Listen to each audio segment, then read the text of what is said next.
හරි.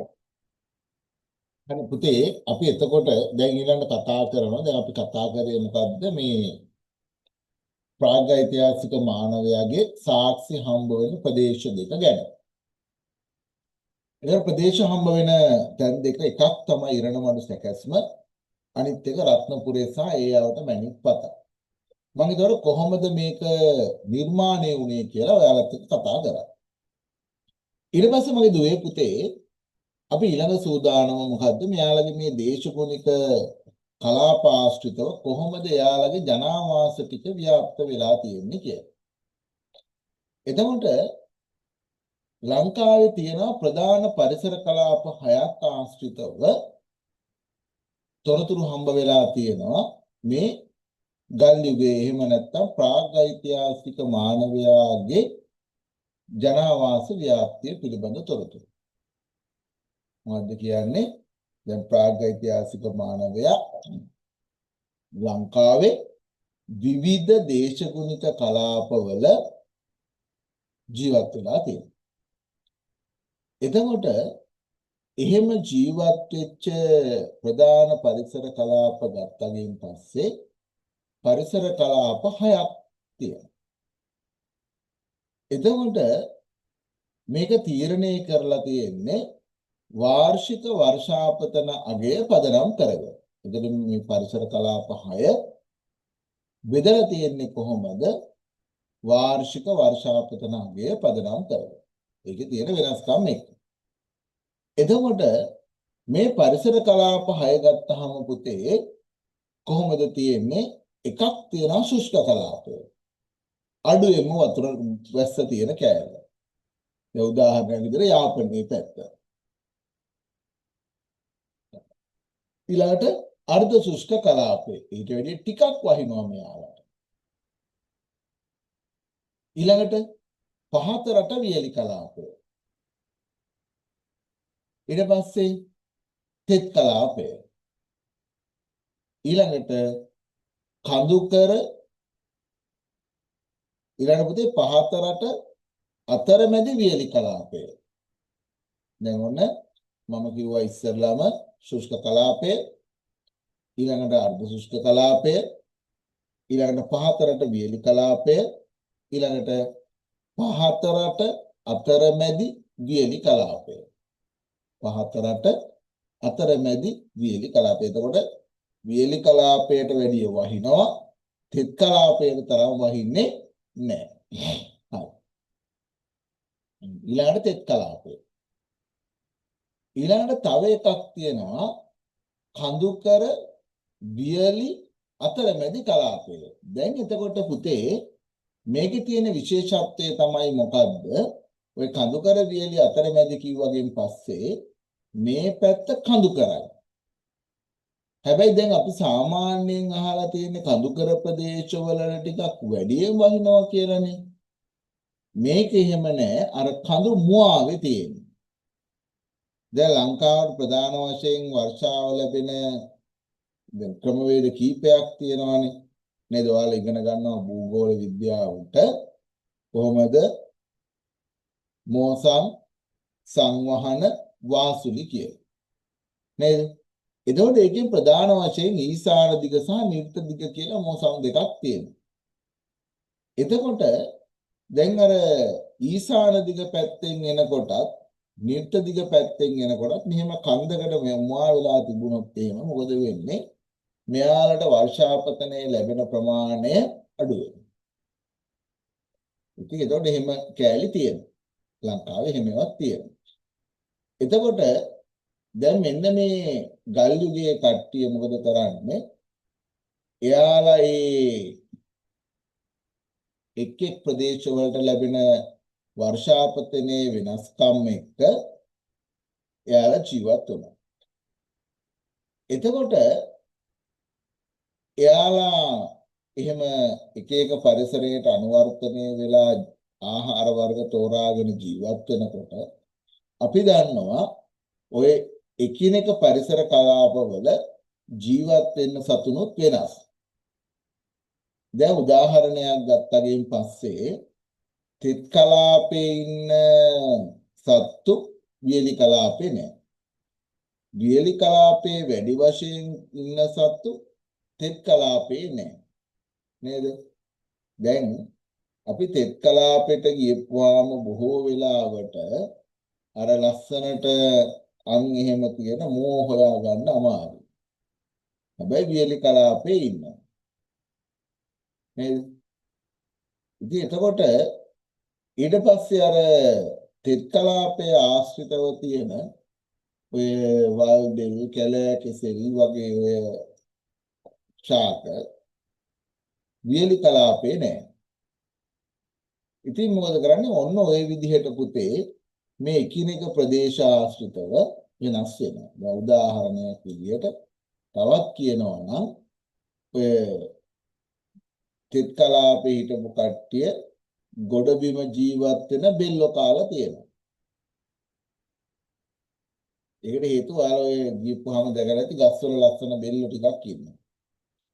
ඒරුන් අල්ලගෙන කනවා අමාරුවක් නෑනේ. හැබැයි වියලි කලාපේ බෙල්ලෝ නෑ. එයාලට ඕන තරම් ඔය සත්තු මරාගෙන කන්න පුළුවන්. නේද? ගෝන්නු ඕන තරම් සත්තු ඉන්නවා. ඉතින් එතකොට එයාලා ওই විදිහට ආහාර සකසගෙන තියෙනවා. එහෙමනම් අපි ඊළඟට ලියා ගන්නවා පුතේ මොකද්ද? රූලක් කරලා ලියා ගන්න.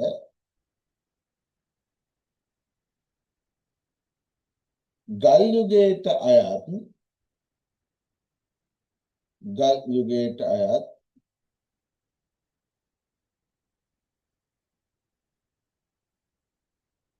ගල් යුගයට අයත්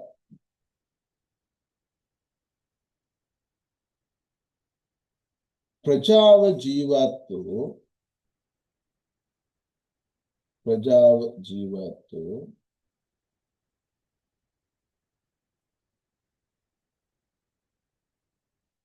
පරිසර කලාප 6කි.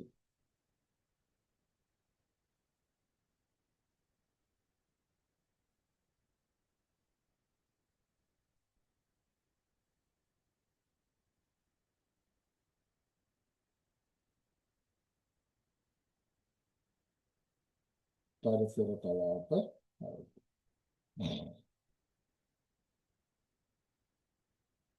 එක ශුෂ්ක කලාපය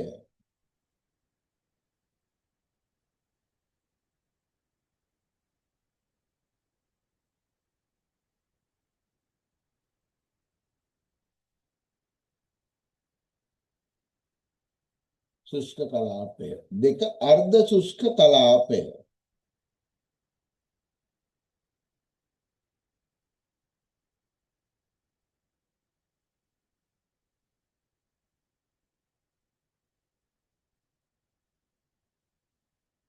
දෙක අර්ධ ශුෂ්ක කලාපය.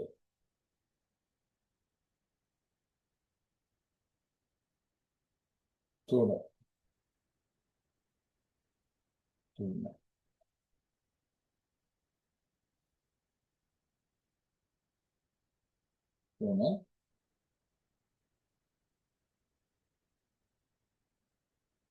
පහතරට වියලි කලාපය.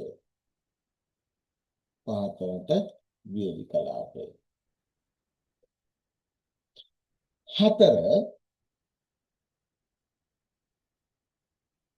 පහතරට අතරමැදි වියලි කලාපය. පහතරට අතරමැදි වියලි කලාපය.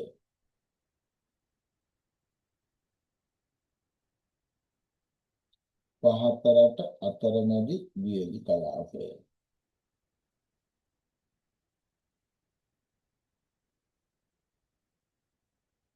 පහතරට අතරමැදි වියලි කලාපය.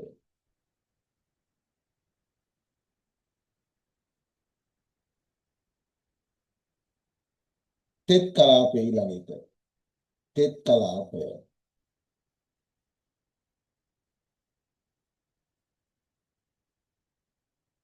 ඊළඟට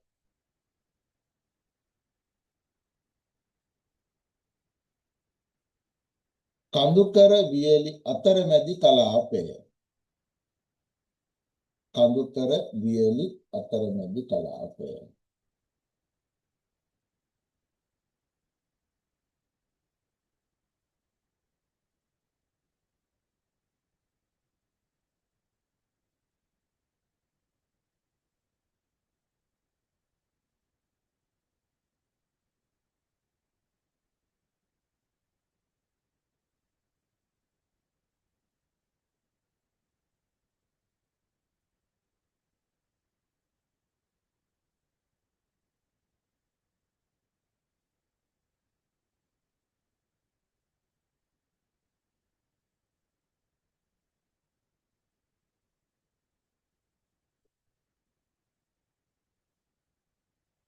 හරි නේද? ආ. එතකොට දැන් ඔයාලට බලන්නකො ඔයාලගේ අච්චු පොතේ 11 පිටුව 11 පිටුව ගත්තාම 11 පිටුවේ ඔය කියපු සිතියම තියෙනවා. ඔකේ ABCD කියලා වෙන් කරලා තියෙනවා. අච්චු පොතේ වෙනම විදිහකට තමයි ABCD කියලා වෙන් කරලා තියෙන්නේ. එයාලා F අකුර දාලා තියෙන්නේ ශුෂ්ක කලාපයට. එතකොට A අකුර දාලා තියෙන්නේ අර්ධ ශුෂ්ක කලාපයට. හරි නේද? ඒක අපිට අදාළ නැහැ. දැන් ළමයි ඔයාලා සිතියමක් අරන් ආවනේ. දැන් එතකොට ඒ සිතියමත් අතට ගන්න අච්චු පොතත් අතට ගන්න අතට අරගෙන ඔයාලට මෙන්න මේ වැඩේ කරන්න පුළුවන්. ඉස්සරලම දැන් ඔයාලට මම පෙන්නන්නම්. දැන් ඔයාලට පේනවා ඔන්න මේ මගේ පොත. දැන් මෙන්න මේ පොතේ ඔයාලට පේනවා ඇති පුතේ මොකද්ද? මම ඇඳලා තියෙනවා මේ. ඔයාලගේ පොතෙත් ඔය විදිහටම වුණාද? මෙහෙම ඇඳ ගන්න පුළුවන්. මම කියන්නේ පොතේ අඳින්න කියලා. හැබැයි මම පොඩි උපදේශයක් දෙනවා.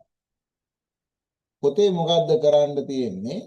මෙන්න මේ විදිහට ඔය එක්ක ලස්සන අඳින්න පුළුවන් නම් ලානිලි පාට පෑනකින් ඇඳලා කමන්නේ නැහැ. නැත්තම් ඔයාලා මොකද්ද කරන්න ඕනේ? පැන්සලක් අරගෙන ලස්සනට මේක ඇඳ ගන්න. හවුනාද? කොහොමද? දැන් ඒතකොට එහෙම ඇඳහම ඔයාලට පුළුවන් වෙනවා මොකද්ද? මෙන්න මේ ගංගාවේ පිහිටීම මත ඒ ස්ථානය තියෙන්නේ කොතනද කියලා හොයාගන්න. තේරුණාද? දැන් මේ සිතියම බලපුවාම අපිට පේනවා යාන්ඔය සහ මල්ලතෝය ආරම්භක ස්ථානයේට යටින් තමයි මෙන්න මේ පහතරට වේලි කලාපයට අදාළ අලිගල පිදුරංගල ඊට පස්සේ පොතාන මේ ස්ථාන තුනම තියෙනවා. ප්‍රාග්ෛතිහාසික වශයෙන් කැණීම් කරපු අලිගල පොතාන පිදුරංගල තියෙන්නේ මෙන්න මේ යාන්ඔය සහ මල්ලතෝය ආරම්භක ස්ථානයට පහළ. එතකොට පුතේ දැන් ඔයාලට පුළුවන් මොකද්ද? සිතියම අරගෙන මොකද්ද මේ ඔයාලගේ අලිගල පොතාන පිදුරංගල කෙලින්ම මොකද්ද කරන්නේ? මෙන්න මෙතනින් තිත තියෙනවා. ඔතනින් තිත තියලා ඔයාලට පුළුවන් මොකද්ද ලියන්න. මොකද්ද ලියන්න පුළුවන්?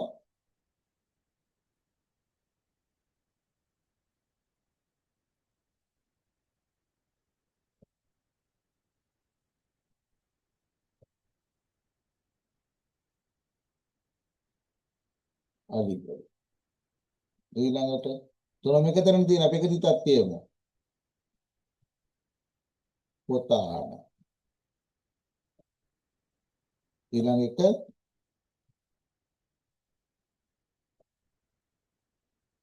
පිදුරංගල. කොහොම පුළුවන්. එතකොට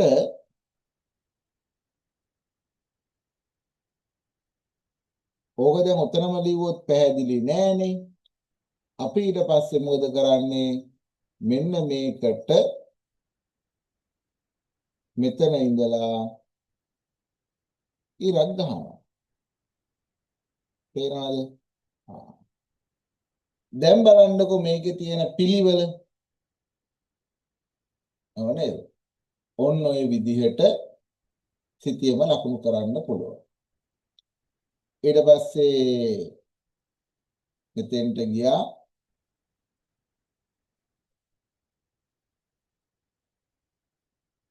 මොකද කරන්නේ? මෙතන දැන් ඉඳලා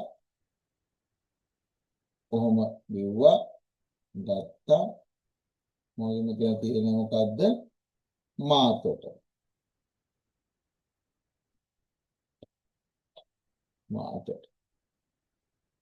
එතකොට මාතොට ගත්තගෙන් පස්සේ මාතොට කියලා කියන්නේ මන්නාරම. නේද? මාතොට කියලා කියන්නේ මන්නාරම. ඔය විදිහට මේක අපිට කරගන්න පුළුවන්. නේද?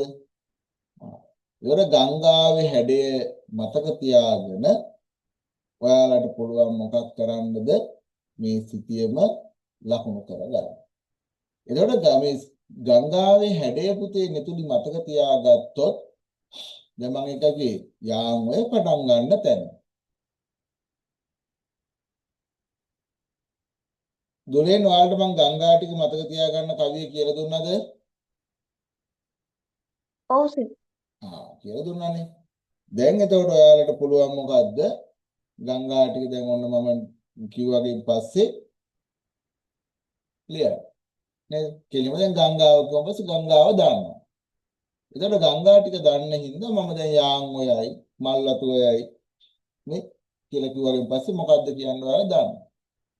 ඉතින් එතකොට ඔන්න මේක පටන් ගන්න තැන තමයි මේක තියෙන්නේ කියන්නේ ඔයාලා දන්නවා. මේ විදිහට ඉතුරු ඒවා ටිකත් ලකුණු කරගන්න පුළුවන්. හරි නේද? ඊට පස්සේ දැන් අපි ඊළඟට යනවා කොහාටද? දැන් මේක කොහොම පහළට ගිහිල්ලා අපිට පුළුවන් ඉතුරු ඒවා ටිකත් ලකුණු කරගන්න.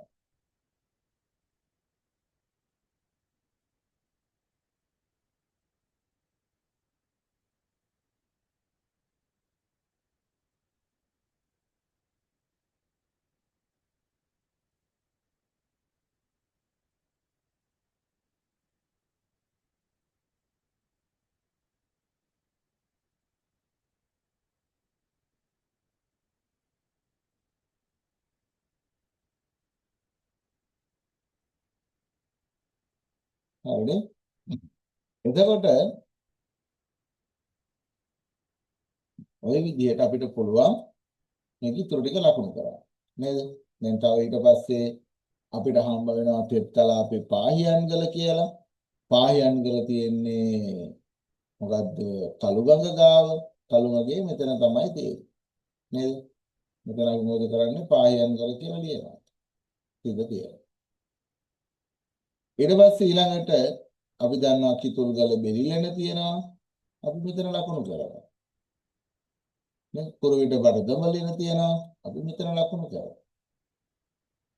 බෙල්ලන් බැඳි පැලැස්ස තියෙනවා. අපි මෙතන ලකුණු කරනවා. අනේද? මිනිහා ගාව කන්ද කියන එක මෙතන තියෙනවා. අපි එතන ලකුණු කරනවා. ඊට පස්සේ බූන්දල තියෙනවා. අපි මෙතන ලකුණු කරනවා. ඔය විදිහට මොකද කරන්නේ? අපි තිත් තියලා මේක ලකුණු කරනවා. ලකුණු කරලා ඉවර වෙලා මොකද කරන්නේ? නම් කරනවා. එතකොට ඔයාලා ඊළඟ දවසේ එනකොට මොකද්ද කරන්න ඕනේ? ඔය ප්‍රාග්ඓතිහාසික ස්ථාන ටික සිතියමේ ලකුණු කරගෙන ඉන්න ඕනේ. ටියුට් එක මම දැන් දානවා අද නැත්නම් හෙට උදේ වෙද්දින් දානවා. දාලා ටියුට් එකේ ඔයාලා මොකද්ද කරන්න ඕනේ? මේක ලකුණු කරගෙන ඉන්න ඕනේ. හරි නේද? දැන් ඔන්න මතකයි. වැඩේ දැන් ඔයාලා ගාව සිතියමක් තියෙනවා නම් ඔයාලා ලකුණු කරගන්න. ඒතර මම දැන් ඔන්න පන්ති අවසන් කරනවා. එතකොට ඔන්න දැන් ගෙදර ඉඳලා වැඩක් තියෙනවා මොකද්ද? මෙන්න මේ ප්‍රාග්ඓතිහාසික ස්ථානවල කැණීම් කරලා තියෙන තැන් ටික.